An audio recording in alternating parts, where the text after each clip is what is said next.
نبی کریم علیہ السلام نے بچی کے سر پہ ہاتھ رکھا، فرمایا بیٹے میں ہوں تیرا والد۔ حضرت امیر حمزہ کی شہادت کا وقت آ گیا۔ وحشی کہتا ہے کہ مجھے کفار نے تیار کیا کہ حضرت حمزہ کو شہید کرنا ہے، میرا ٹارگٹ تھا۔ ایک حربہ ہوتا تھا دور سے، سمجھ لیں نیزہ، وہ دور سے کھڑے رہ کے یوں پھینکتے تھے تو سامنے والے کے وجود میں پیوست ہو جاتا۔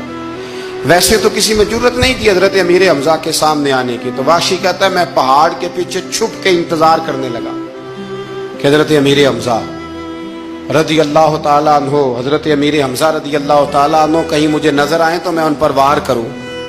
کہتے ہیں کہ میں چھپ کے انتظار کر رہا تھا، اچانک حضرت امیر حمزہ بڑی دلیری سے لڑ رہے تھے، گاجر مولی کی طرح کفار کو کاٹ رہے تھے، وہ میرے سامنے آئے تو میں نے پیچھے سے نیزہ مارا۔ اللہ اکبر، کہتے ہیں اللہ رسول کے شیر کے وجود میں نیزہ پیوست ہو گیا، لیکن ایک دفعہ وہ گرنے کے بعد دوبارہ اٹھے، زخم گہرا تھا، توانائی نہ ہو سکی تو پھر گر گئے۔ کہتے ہیں لوگ جمع ہوئے لیکن آپ کی شہادت ہو چکی تھی۔ جب دنیا گئی تو میں نے جا کے دیکھا کہ حضرت امیر حمزہ شہید ہو گئے۔ ہندا ابو سفیان کی زوجہ نے مجھے کہا تھا، اس وقت وہ غیر مسلمہ تھی، مجھے کہا تھا تو کہتے میں نے ان کا کلیجہ نکال کے انہیں دیا۔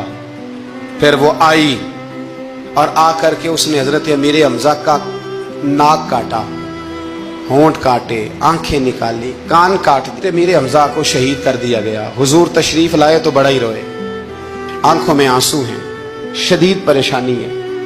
آپ کی ہمشیرہ حضرت امیر حمزہ کی ہمشیرہ حضور کی پھپھو حضرت صفیہ دور سے آئیں۔ جب انہیں پتہ چلا نبی کریم نے حضرت زبیر ابن عوام سے فرمایا اپنی ماں کو روکو، یہ بھائی کا چہرہ دیکھے گی تو برداشت نہ کر پائے، انہیں منع کرو، انہیں روکو۔